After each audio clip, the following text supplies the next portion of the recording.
Boa noite, Andrei. Graça e paz, meu irmão. Deixa eu já aceitar aqui a sua solicitação. Olá, Maria. Boa noite. E aí, meu irmão? Meu irmão, a graça e a paz do nosso Deus. Como é que você tá? Amém. Tudo na paz. Graças a Tudo Deus. tranquilo? Tudo Amém. caminhando bem. Deixa eu já ir colocando aqui para o pessoal que a gente começou, o tempo que alguns irmãos vão chegando. Tranquilo. E Boa essa noite a quantidade todos de aí que livros estão aí, chegando. Andrei? E essa quantidade de livros Leila, aí? a gente acumula algumas riquezas, né? É verdade, é verdade. Agora, isso aí, a traça e a ferrugem corrói, viu? É, Sabe, verdade. É melhor o Kindle, sabe né? o que é exatamente? Exatamente. Mas eu Você tenho também pegou o aí no Kindle. ar a piada. Eu tenho É também o porque o, Kindle. o Kindle atrás é a ferrugem do corrói, né? Pelo menos o É livro verdade. digital. É porque eu tenho um problema com esse negócio que estão nas nuvens, sabe? Sim, Assim, eu fico entendi. meio. Eu sou talvez meio empírico nesse sentido. É, já Acessível. fala que é filosófico, já disse que gosta de filosofia e ainda lê as coisas que estão na nuvem, né? Aí, meu amigo, Nas nuvens é uma obra, né? Inclusive, filosófica. olha aí. Nas nuvens. Leila tá perguntando se você leu isso aí tudo, Andrei. E aí, só vale se É, leu. ler tudo, eu acho que é muita pretensão minha dizer que o fiz, né? Mas, assim, boa parte deles, inclusive alguns são até consultivos, né? Por exemplo, para eu participar dessa live aqui, com muita responsabilidade, eu tive que pesquisar, repesquisar, né? Muitos deles, né? Que eu tenho, inclusive tem uns aqui que eu estou com eles, aqui, ó. Tive que pegar alguns para poder rever, porque é um tema que eu revisitei, né? Então, eu achei muito bacana ter revisitado esse tema. Muito bacana mesmo. Muito bom, Oportuno. Andrei. E no mais, tudo bem? De Ah, quarentena? olha a Clarinha aí. É, Maria pois Clara, é, né? Eu estou em quarentena, mas estou trabalhando bastante, né? é No home verdade. office, Talvez né? até Na mais, verdade, né, nas aulas Andrei? home. É, exatamente. Inclusive, alguns até eu já vi falando que não seria adequado chamar home office, né? Porque na verdade você está em casa, né? Ali compartilhando toda a sua família, né? E é só para Fica, homens, né? Porque no caso de mulheres, Andrei, como é que chama? é, Não pode ser. Tem que ser mulheres office, né? human office. É, Porque no caso de mulheres. isso aí. Eu estou convidando, o Então, pessoal está chegando. Você vai falar alguma coisa? não, eu tô dando que tá tendo um delay aí, né? Bem considerável. Eu escutei o seu som bem depois. Não, é que eu Boa abri noite, aqui no Israel. computador. Eu abri aqui no computador para ver se está tudo ok, mas eu acho que está ok, sim. É por isso que eu acho que teve um certo delay, entendeu? Mas Sim, o áudio tá igual à imagem, não tá? tá. Agora tá. Eu acho que é a minha que vai para você, que às vezes dá o delay. Entendi. Então vamos começar. Boa noite a todos, irmãos. Graça e a paz do nosso Deus. Essa é mais uma live do projeto Sementes de Fé, que é um projeto que nós iniciamos na Igreja Presbiteriana Filadélfia, de Parnamirim, Rio Grande do Norte. Se você chegou até aqui, você está assistindo uma live aí da Igreja Presbiteriana Filadélfia de Parnamirim. Então, aproveita, se você não conhece o Instagram ainda, acessa lá, @presbiteriana Filadélfia, bem simples, né? O endereço do Instagram da nossa igreja. Lá você vai receber informativos, você vai receber devocionais diárias do nosso pastor, Reverendo Jorge Tomás, e certamente é um local de edificação, um local onde você vai encontrar muito material interessante para a sua vida. O Projeto Semente de Fé tem como objetivo gravar vídeos diários para o canal do YouTube, segunda a quinta-feira, na verdade, lançamos a 1 hora da tarde, e esses vídeos diários têm como propósito fazer a exposição de um livro.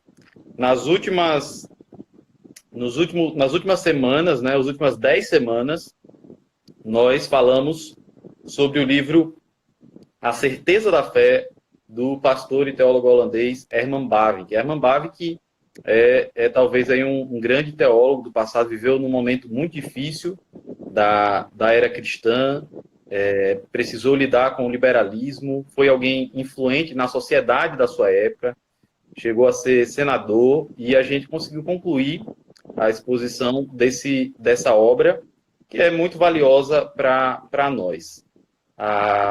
Por ocasião dessa semana, nós fizemos no canal do YouTube da igreja. Se você ainda não conhece o canal do YouTube, Igreja Presbiteriana Filadélfia Parnamirim RN, você pesquisando dessa forma no YouTube, Igreja Presbiteriana Filadélfia Parnamirim RN, vai aparecer o nosso canal lá como a primeira opção, e você segue o canal, se inscreve lá no canal, ativa os sinos das notificações, você vai receber assim todas as nossas notificações do Projeto Semente de Fé, devocionais do pastor Jorge Tomás e tudo mais pertinente para o assunto.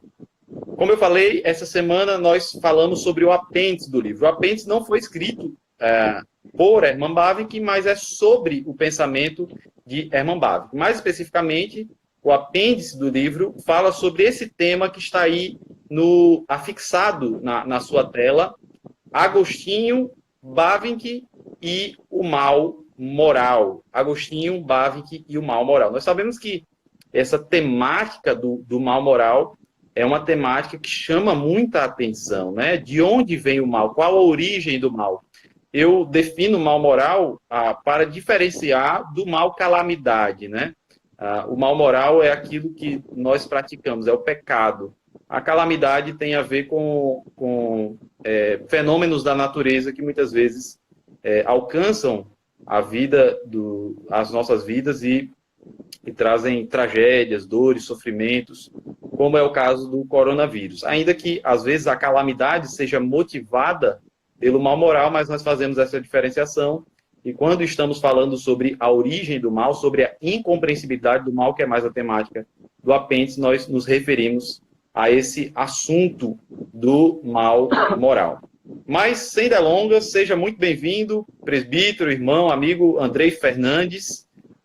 Fique à vontade para fazer uma apresentação pessoal, falar um pouco sobre a sua vida, o que você faz na igreja, o que você faz na sociedade, né, no mundo aí fora, enfim, fale um pouco sobre o seu contexto familiar também, comenta um pouco sobre isso aí para nós. Bem, rapidamente eu vou falar um pouquinho então. Eu sou presbítero Andrei, né? Então sou presbítero na Igreja Presbiteriana Filadélfia, sou professor da EBD, né? Em qual tive a oportunidade de compartilhar com o Ian por um bom tempo aí, vários temas, né? Várias aulas, né? Foi muito bacana, e eu sei que em breve também estaremos juntos novamente. Também na vida mais, vamos dizer assim, se a gente puder separar secular, né? Eu sou professor, né, de História, e estou estudando filosofia na universidade, né, na Universidade Federal. São temas, né? Teologia, filosofia, história são temas que estão na maior parte desses livros que estão atrás de mim. Então, assim, são temas que me interessam bastante.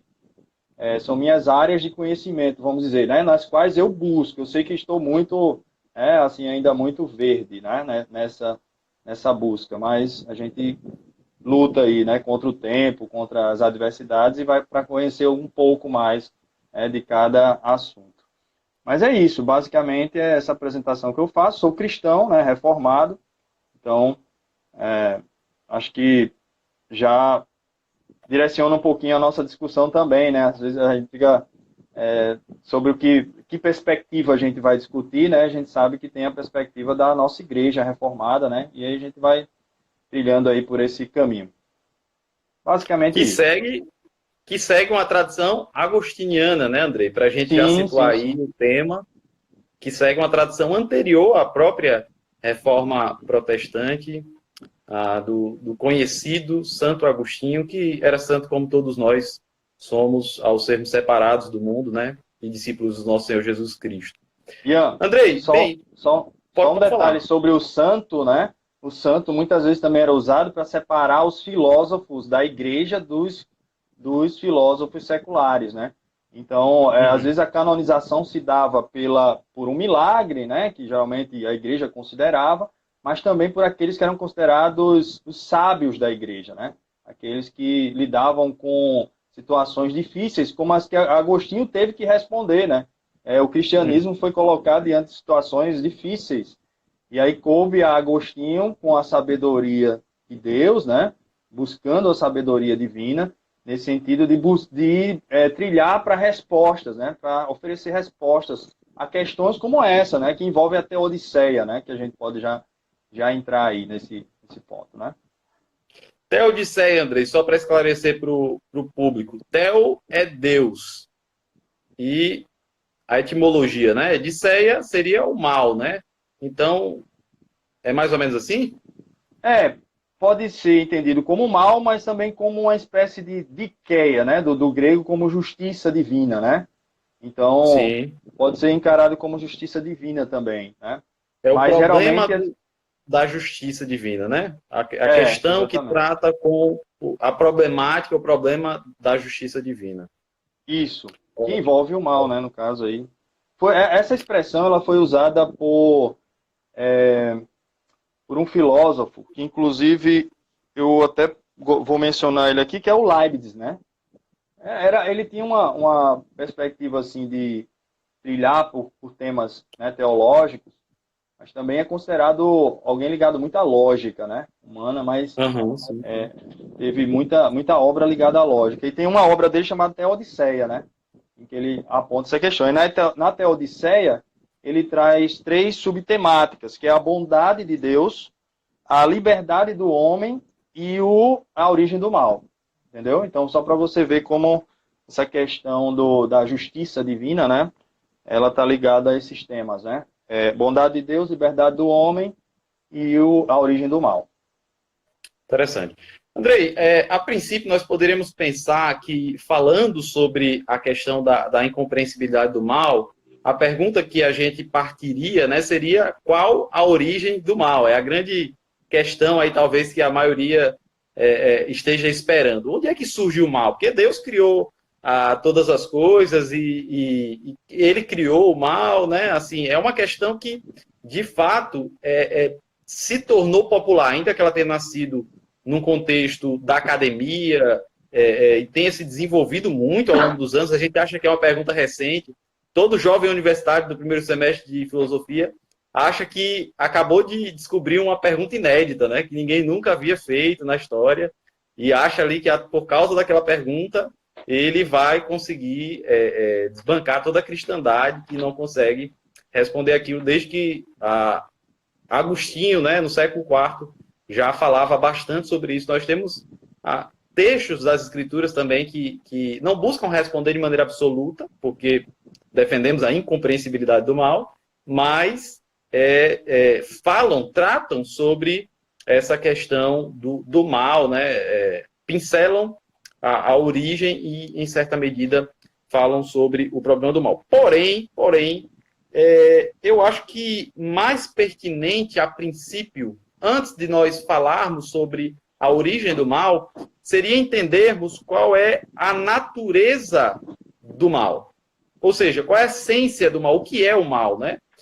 Parece que foi assim que Agostinho tratou o tema, não é mesmo? Você poderia nos falar um pouco sobre isso? Com certeza. Ian, olha só, antes de entrar mesmo no tema, na perspectiva agostiniana, eu quero compartilhar com quem está nos assistindo, né? Porque eu acho que tem que ter, às vezes, até a visão prática da coisa, né? Eu lembro, eu estava revisando uma música aqui, que toda vez que eu escutava essa música, eu ficava incomodado com uma parte dela, que é a música de Petrúcio Amorim, que, não sei se você já ouviu, mas ela tem o título Filho do Dono.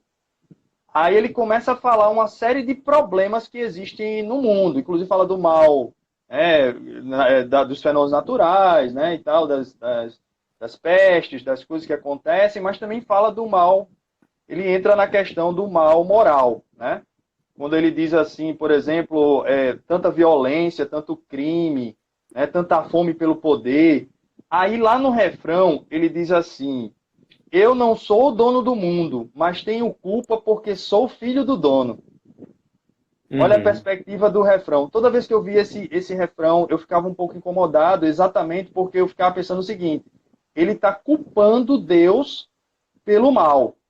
Né? É o que eu observo na letra da música.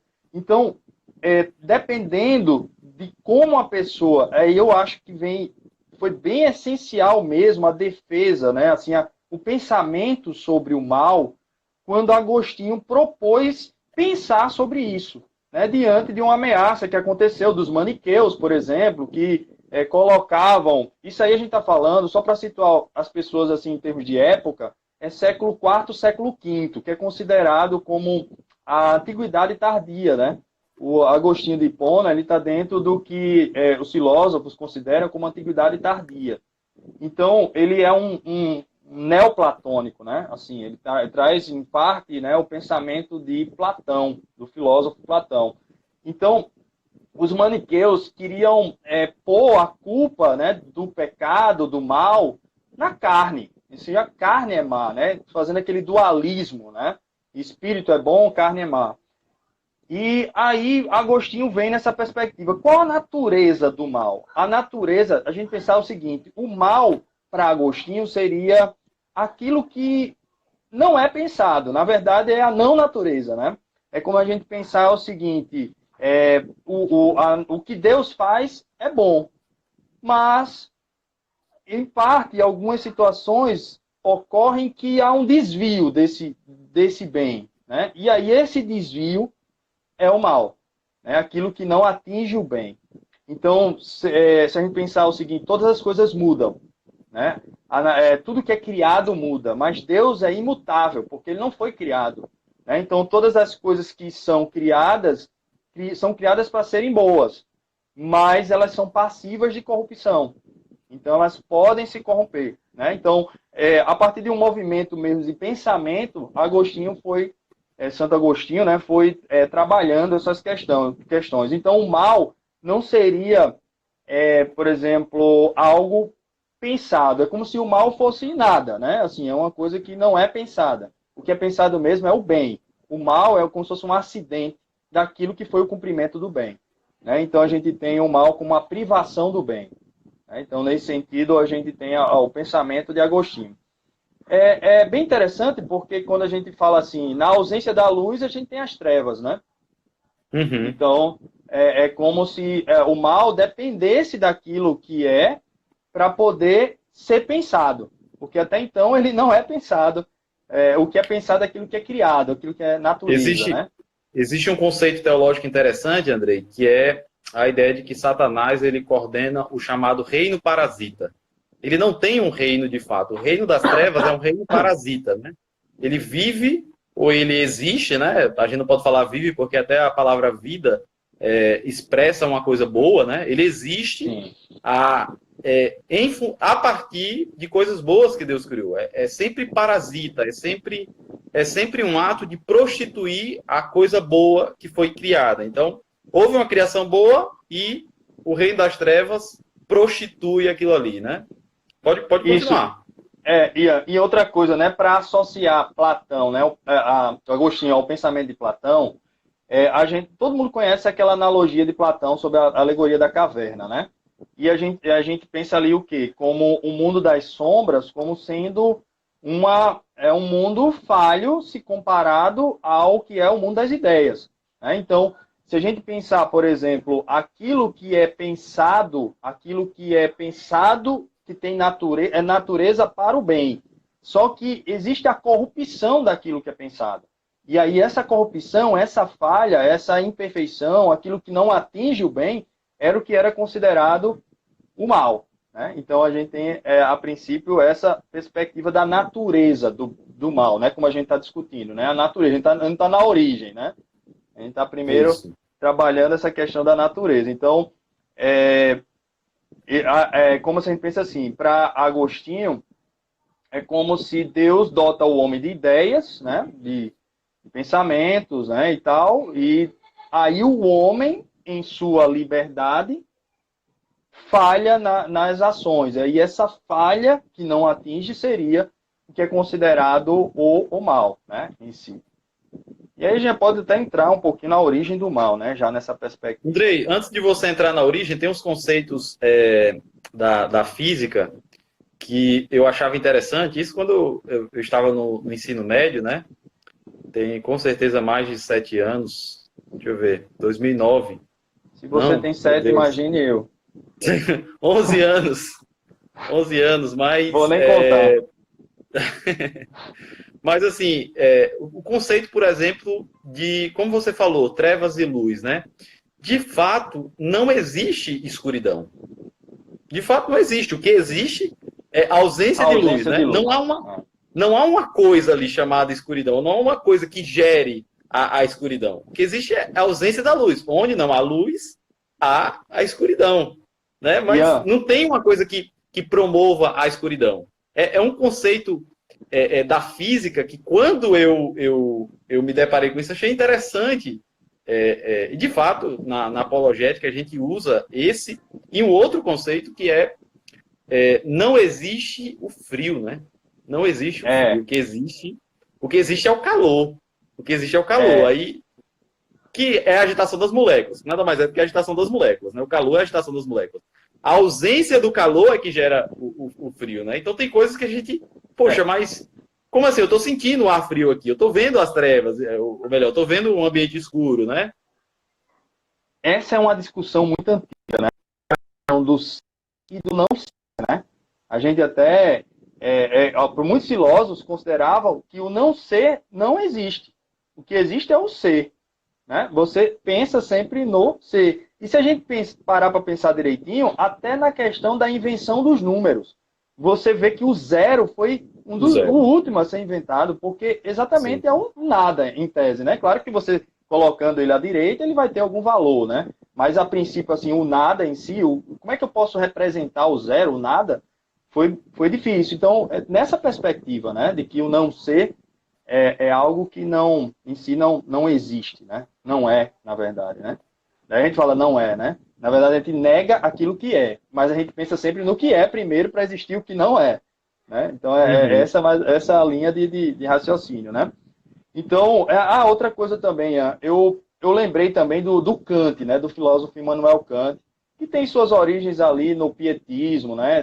Tinha sua base religiosa também, em que ele, por exemplo, quando ele vai falar da questão moral, ele sabe que existe uma dificuldade em falar de ações do ser humano que sejam ações puramente boas, né? De boa vontade, que ele considerava ações puras, né? Em prol do bem, o ser humano. Mas ele sabia que num campo racional, aí levando a uma divindade, ela sim teria uma boa vontade, ou seja, uma vontade plena boa. Já se referindo ao ser humano também, ele não coloca o ser humano numa posição de que também só age de forma maligna. Tanto é que ele admite que não é possível o ser humano agir com vontade diabólica, tipo, pervertendo tudo que acontece, né? Tudo que é considerado moralmente certo. Então, o ser humano age naquele meio termo ali, né? Ele anda naquele meio termo entre o que ele sabe que é o ideal, muitas vezes, mas aí não fazer o que é ideal. E aí a gente fica pensando na nossa caminhada cristã mesmo, né? A gente caminha da perspectiva de que sabemos o que é para fazer, mas agimos contrário ao que deveria ser feito, né? Aquilo que eu quero fazer, eu não faço, né? E aí a gente está falando do pecado. A gente está falando do pecado, a gente está falando do erro, né? Do mal em si, né? Mal moral, né? Nessa perspectiva. Sim. Perfeito.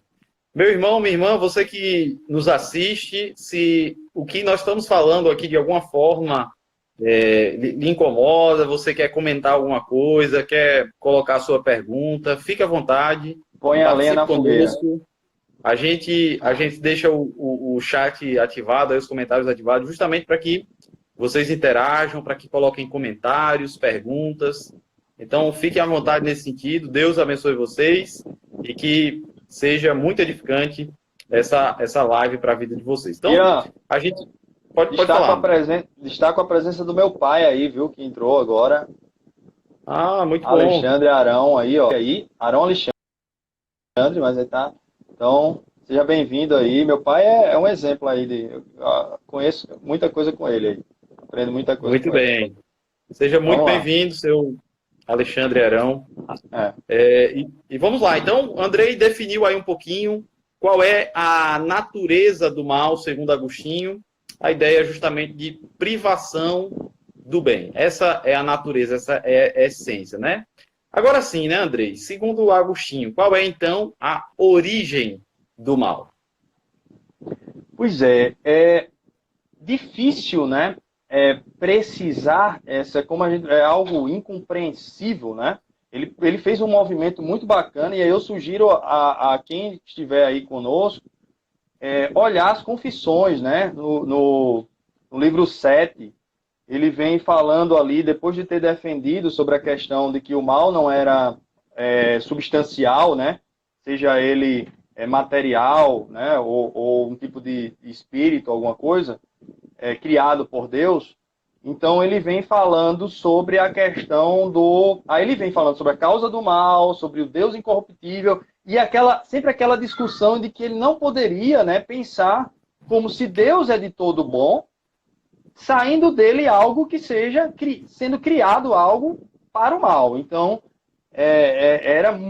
foi um conflito grande do Agostinho, inclusive até o Bavin que vem comentando isso, né? Que ele, ao final, é como se ele não chegasse mesmo a atingir. Ele até usa uma expressão assim, é como se ele não quisesse expulsar Adão e Eva do paraíso, né? Ele não conseguiu chegar a esse ponto, Mas o que ele imagina, onde ele chega na questão, é que Deus criou o homem dotado de uma livre vontade, né? Então, assim, nessa livre vontade do ser humano, ele, em algum momento, na sua livre vontade, acaba decidindo, né, ali, trilhar para o que não seria o ser, né, em si, de que seria o certo, o que seria moral, né?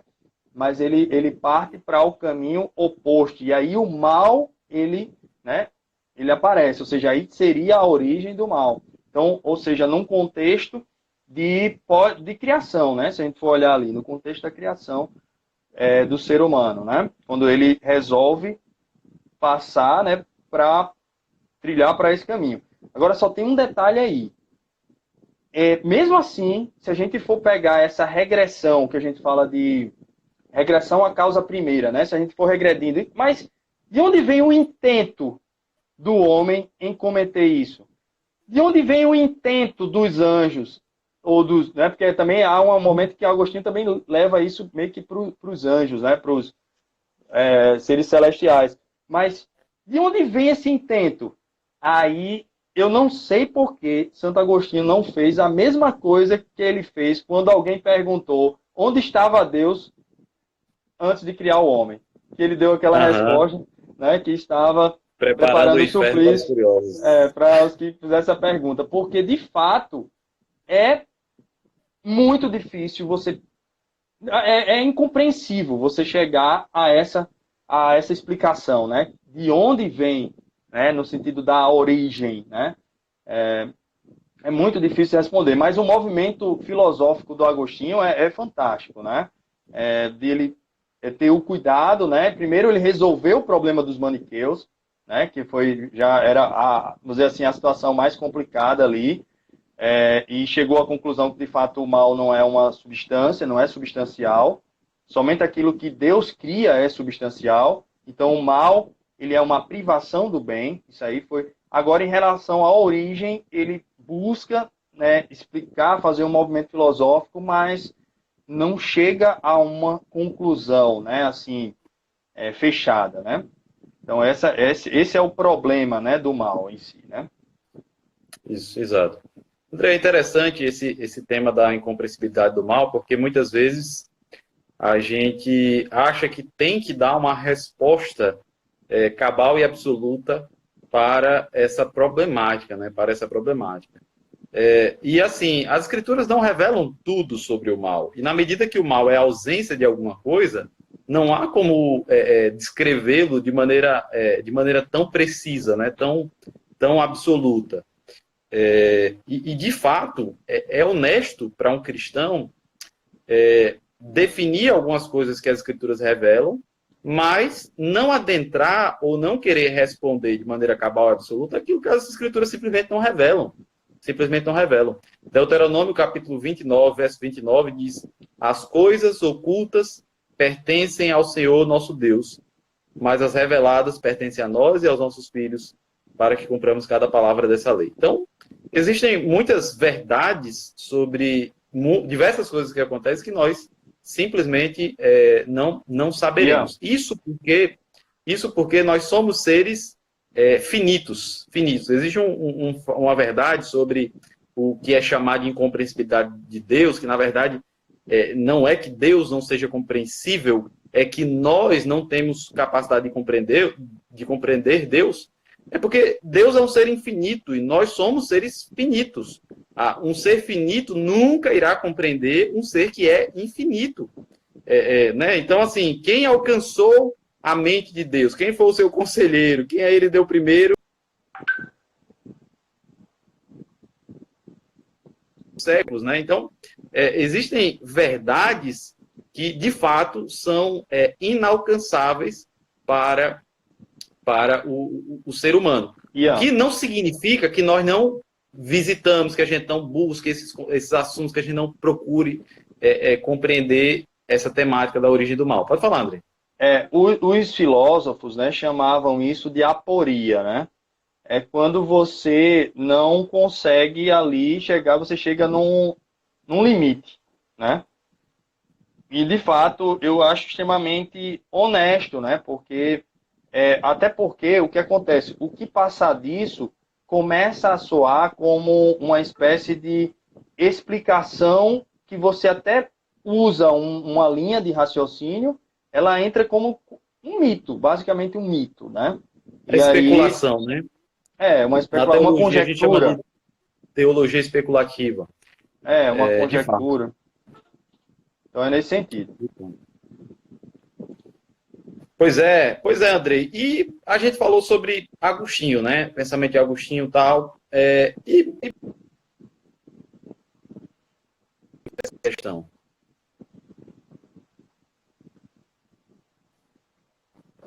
Cortou um pouquinho aí, ó. Tá na área. Tá me ouvindo agora? Oi, tô aqui. Tá cortando um pouquinho. Pronto, tá me ouvindo, né? Tô ouvindo, sim. Tá, eu disse que a gente falou um pouquinho sobre Agostinho e como que ele via a questão da origem do mal, mas e Bavinck, como é que ele define o mal, como ele vê essa questão, né? Qual é a sequência dele com relação ao pensamento de Agostinho? Então, o Bavinck, ele aceita em parte o pensamento de Agostinho, né? O pensamento agostiniano, sobre a origem do mal e a natureza do pecado. Só que ele faz algumas considerações. Por exemplo, ele reconhece que o pecado ele tem um caráter privativo, né? Ou seja, o pecado ele é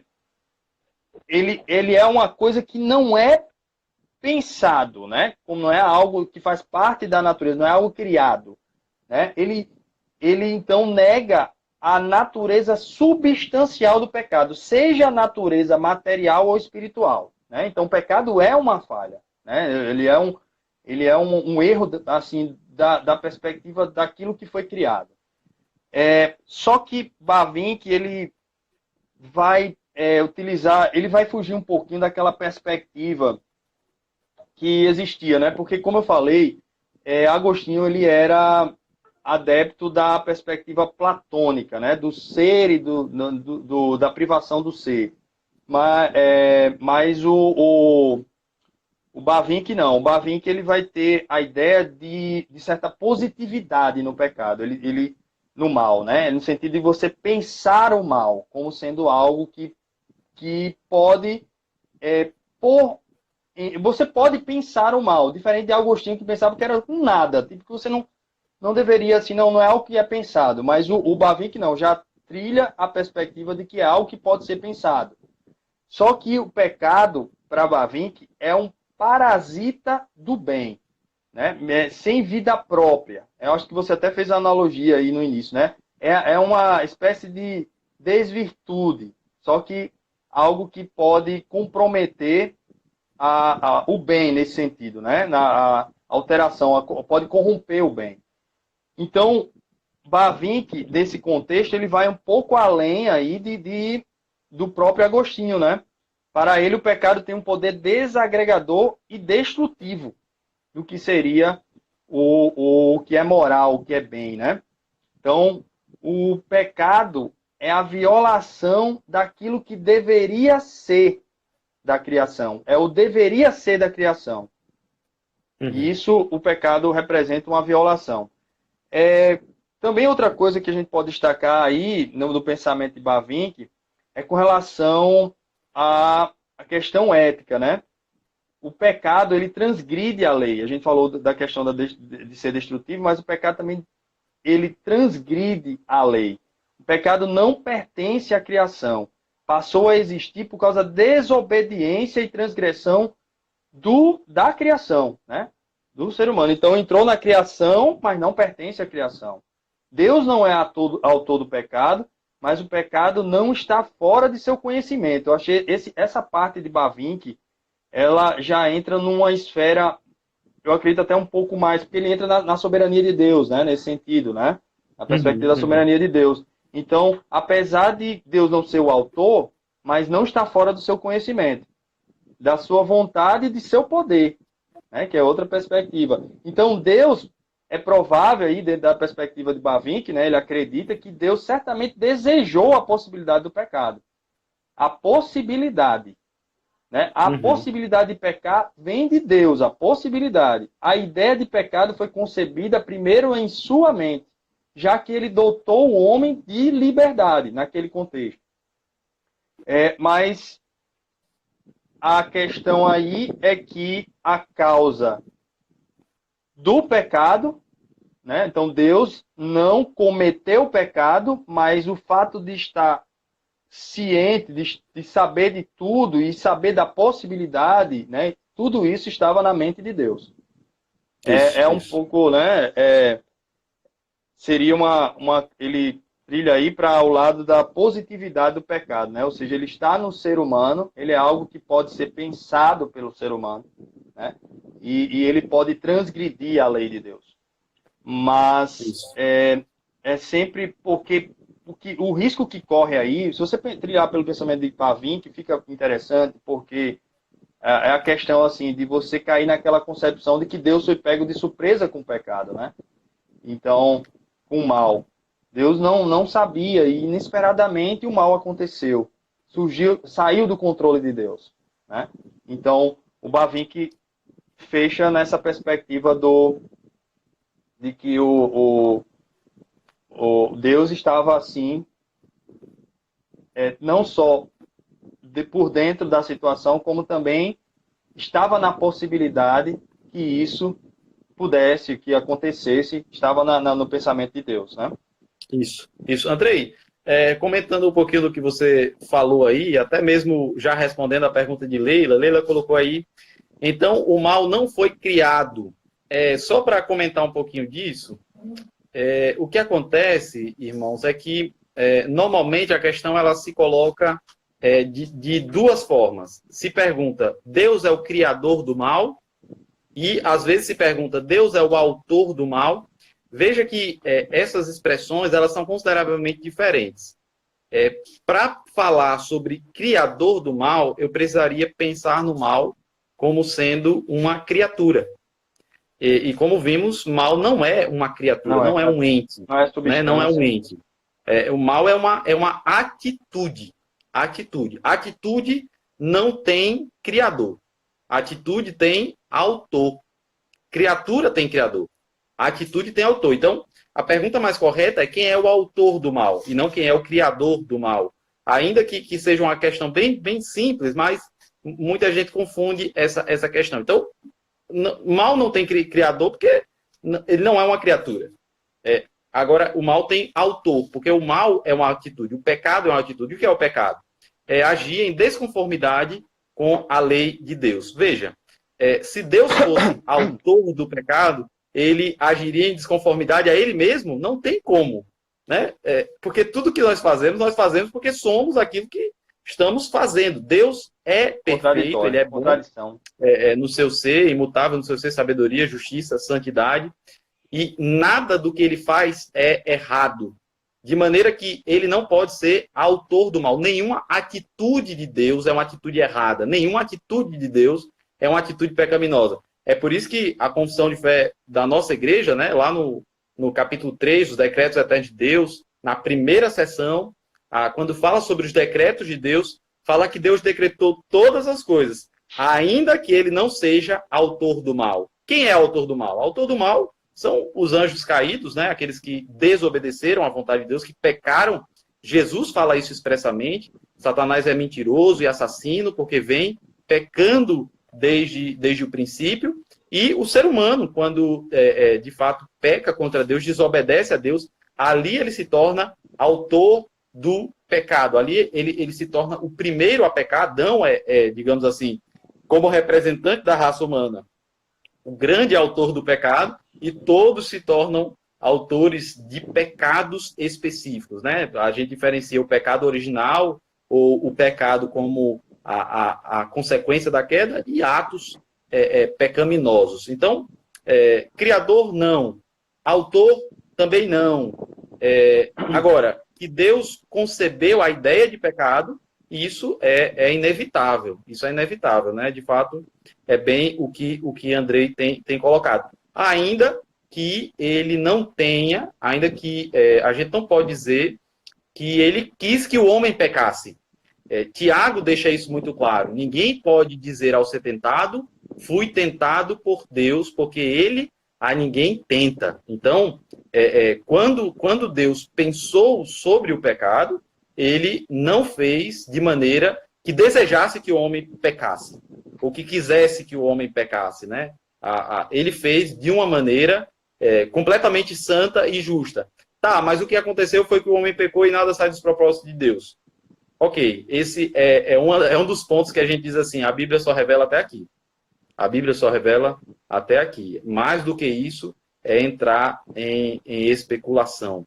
A Leila segue na pergunta e diz assim, o mal é a ausência do bem, onde há a agência de Deus. Onde não há luz, existem trevas, onde não tem calor, existe o frio. Como funciona o mal se Deus tem domínio sobre tudo? Veja, de fato, Deus tem domínio sobre todas as coisas e a sua presença está em todo lugar, o que não significa que as pessoas não tenham a possibilidade de se afastar de Deus. O que não significa que as pessoas não tenham a possibilidade de se afastar, não da presença de Deus, de uma maneira genérica, mas da presença santificadora de Deus. João fala sobre o reino das trevas e o reino da luz. O apóstolo João, tanto nos evangelhos quanto nas cartas, ele vai nos ensinar que onde há luz, não há trevas. Onde há a presença santificadora de Deus, a presença salvadora de Deus, não há trevas.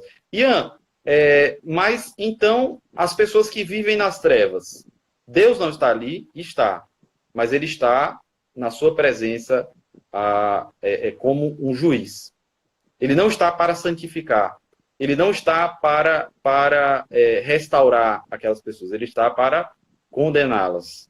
Ele está para condená-las. Ainda que nós sabemos, o anúncio do Evangelho é um anúncio geral. É um anúncio geral. É a todas as pessoas, ide por todo mundo, pregai o Evangelho a todas as pessoas, a toda a criatura, de maneira que todos são chamados ao arrependimento, né? Todos são chamados ao arrependimento. Então, a presença absoluta de Deus não significa que ele está santificando todos aqueles espaços onde ele ali está. Em alguns casos, Deus exerce a sua presença com juízo. Pode falar. Não, exatamente, né? A liberdade do homem, né? Se Deus também é outra questão, né? Se na ocasião Deus não tivesse dado a liberdade do homem também, né? de até pecar mesmo, de cometer o erro, né? Ele não seria livre, né? Tem essa questão, acho que foi em cima disso também que o Agostinho de Hipona ele trabalhou, né? Ou seja, seria uma liberdade limitada, né? Seria uma liberdade que não é liberdade, né? Então, isso aí tem muito a ver com a questão também do que o próprio Barvin que também colocou, né? Deus desejou a possibilidade do pecado, mas o homem dentro dessa liberdade que ele tinha, O homem ele desejou acabou, o pecado, né? Ele desejou desejou o o pecado. pecado. Exatamente. Então, seria uma liberdade falseada, né? Você não teria a liberdade se você não tivesse essa possibilidade também. De fato, de fato. Andrei, seu pai comentou uma coisa interessante aí que eu tinha mencionado no começo, de que Foi, é aquela preciso separar mal físico do mal moral, que existe pela existência do moral, homem, e o físico a existência da natureza, né? Então, quando a gente fala de mal físico, Isso. estamos pensando na calamidade, né? Nos Isso. desastres da natureza, e a gente chama isso de mal. Essa distinção é importante, irmãos, porque muitas vezes nessas discussões menciona-se Isaías 45, onde ali Deus fala, Isaías capítulo 45, não é o mal moral, ele não está falando sobre o pecado, é o mal calamidade. Ou seja, Deus manifesta contra o seu povo calamidades como uma espécie de juízo, né? Então, Isaías, ali no seu tom profético, no seu discurso que tem como propósito chamar as pessoas ao arrependimento, profere um oráculo divino, uma palavra de Deus. Deus está falando ao seu povo lá em Isaías 45, mas dizendo que Deus ele promove aquele mal que o povo estava vendo. Ou seja, toda a calamidade que o povo estava padecendo naquela ocasião era Deus que estava derramando juízo contra aquele povo, né? Derramando juízo contra aquele povo que por causa do pecado, inclusive, em consequência do pecado. Mas o pecado é do homem, né? O juízo, o mal físico, aí sim, é a manifestação de Deus, em alguns casos, por meio da natureza.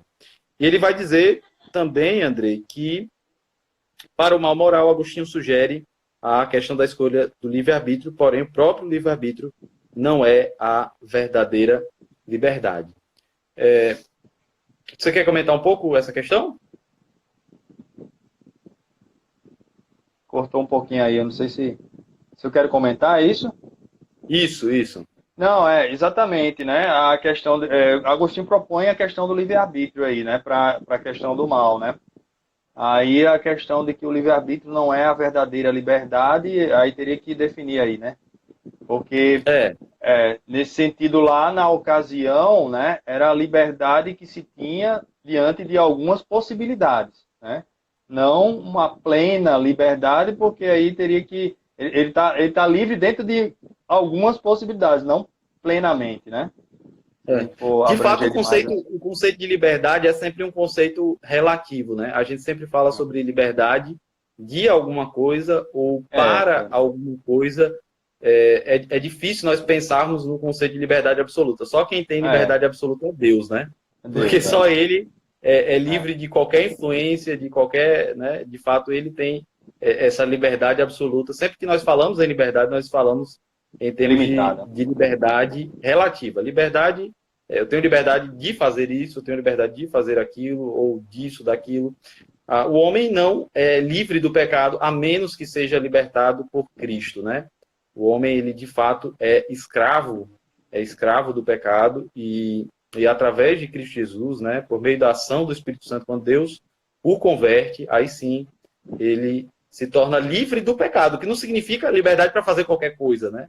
O que não quer dizer liberdade absoluta. Agora que eu sou livre, então eu posso pecar à vontade, porque eu sou livre para fazer o que eu quiser. Não, você é livre do pecado para se tornar escravo de Cristo, né? Para se tornar servo do Senhor Jesus e cumprir a sua vontade. Então, a liberdade é daquilo que te aprisionava, que te impedia de agir de maneira contrária. O pecado, ele aprisiona absolutamente o ser humano, de maneira que o homem ele não consegue fazer outra coisa que não pecar. Inclusive, citar uma frase de Agostinho, quando ele diz que o homem, quando está no pecado, ele não pode não pecar, né? Não posso ou não pecar. Eu acho que é algo desse tipo que a frase ficou mais famosa, né? Pode falar. Eu quero só dar um oi aí para a galera que está chegando. Tem alguns alunos meus também aí. Eu acho que Diego, Maria Clara, deram um oi aí. Eu estou retribuindo aqui, né? A galera está presente aí. Pois é exatamente isso. Uma coisa que a gente, eu acho que não falou muito no início é a questão da epistemologia, né? Acho que você falou em alguns vídeos essa semana sobre, né, a teoria do conhecimento, né? Como é possível conhecer, como é possível chegar ao saber, ao conhecimento, né? E aí a gente tem, no contexto de Bavinck, que existiam duas grandes correntes ali, né? Que disputavam ainda, que era o racionalismo e o empirismo, né? Muito forte. E nesse contexto os teólogos ficavam numa encruzilhada, né? Ali em qual posição poderia se identificar mais, até para poder se explicar, né? Para poder explicar essas situações as quais eles, como teólogos, estavam inseridos também, né? E a gente sabe que o Agostinho ele tinha uma visão de que Deus, todo conhecimento emana de Deus. Todo conhecimento vem de Deus. Só que Deus, ele dá ao homem a capacidade racional no seu movimento intrapessoal, isso aí Agostinho fez demais, né? Esse movimento intrapessoal, tem uma obra dele que é Da Vida Feliz, eu acho que é isso, é um livrinho, um livretozinho, em que ele faz um movimento filosófico também, né, em torno do conhecimento com a sua família e tal. E a ideia era sempre buscar este conhecimento, mediante algo que vem de Deus, mas que é dentro de um movimento que é feito dentro do sujeito, né, intrapessoal. Já o Bavinck ele reconhece Deus como fonte de todo o saber, né? Então, Bavinck ele considera Deus como, assim, todo o conhecimento vem de Deus. Ele é a fonte que emana todo saber, só que essa mediação, ela acontecia pela criação divina, né? Já Agostinho tinha uma visão de que ela vinha do certo racional que foi dado por Deus, e aí ele tinha a capacidade de transformar em conhecimento. Então, enquanto existia aquela briga lá dos racionalistas e empiristas, né, para saber de onde emana, de onde vem o conhecimento, se vem da razão, é confiável. A gente tem aquele cogito ergo sum, né? Ou seja, o pensamento. Sim.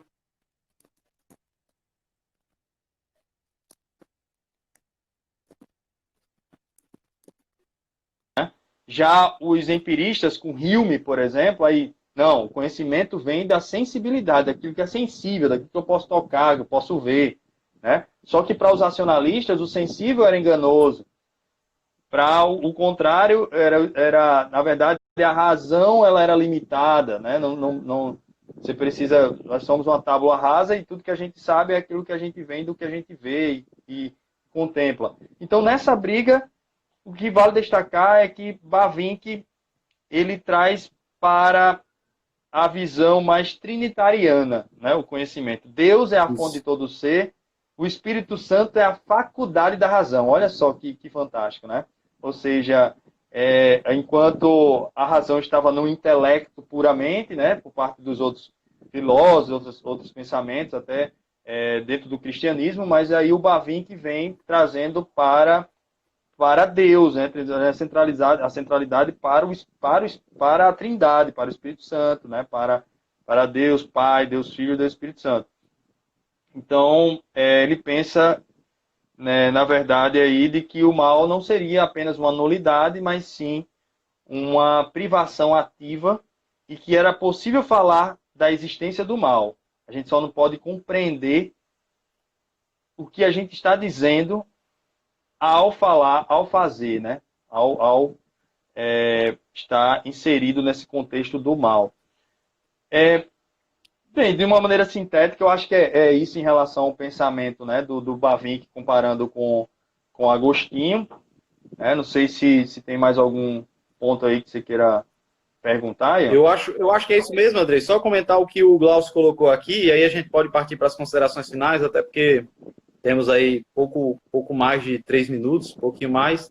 Mas o Glaucio ele colocou: após a escolha de Adão por pecar no princípio e a consequência da queda, o homem tornou-se escravo por definição. Então, de fato, o homem ele se tornou escravo do pecado, e só em Cristo nós encontramos essa liberdade, né? Inclusive aquela frase que às vezes é mal colocada, é mal pronunciada, mas do Evangelho de João, frase de Jesus Cristo: conhecereis a verdade e a verdade vos libertará, né? O contexto ali era de judeus que negavam que eram escravos, que haviam sido escravos de qualquer povo. Como se, eles chegam a afirmar que nunca foram escravizados. Um dos povos que mais foram escravizados no mundo chega a afirmar que nunca foram escravizados, e Jesus mostra que, de fato, eles são escravos escravos da mentira, e ele anuncia ele mesmo como a verdade: conhecereis a verdade, e a verdade vos libertará. Andrei, nesse sentido, deixa eu só fazer aqui uma divulgação, já que a gente está encerrando, né? Temos alguns poucos minutos. Meu irmão, minha irmã, se você deseja aprender um pouco mais sobre a Irmã Bavick, eu vou mandar o link de uma playlist com todos os vídeos que gravamos da exposição de Irmã Bavick. Lá está bem organizadinho, são 37 vídeos. 37 vídeos. Se você perdeu algum, vai lá, acessa o link que eu estou encaminhando agora no chat. Então, olha esse link que foi encaminhado aí, encaminhei pelo Instagram da minha esposa, Natália Fro. E você vai lá, tem toda a série de exposições do Herman Bavick nesse link do YouTube. Se você deseja, pode pedir para o Andrei Fernandes, ou então para mim, para alguém da igreja, e você vai conseguir. Essa playlist também encontra lá no Igreja Presbiteriana Filadélfia Parnamirim RN. Esse é o canal. Andrei, suas considerações finais têm 1 minuto e meio. Eita, vamos lá. Não, eu quero só agradecer, Ian, pelo convite, né? E dizer a todos que, apesar de ser um tema assim bem complexo, né? Mas uma coisa é importante, voltando à música que eu compartilhei no início, né? Para aqueles que às vezes colocam Deus, né, como responsável por tudo que acontece no sentido de até mesmo negativo, né? Mesmo de acusativo, é muito importante pensar na responsabilidade humana disso, né? Da questão mesmo do desvirtuamento, né? Do que seria as questões morais, no que tange as questões morais, né? No que tange o pecado em si, né? Responsável pela degradação, pelo desvirtuamento, né? Pela mudança de rumo daquilo que seria o alvo, daquilo que seria o mais correto.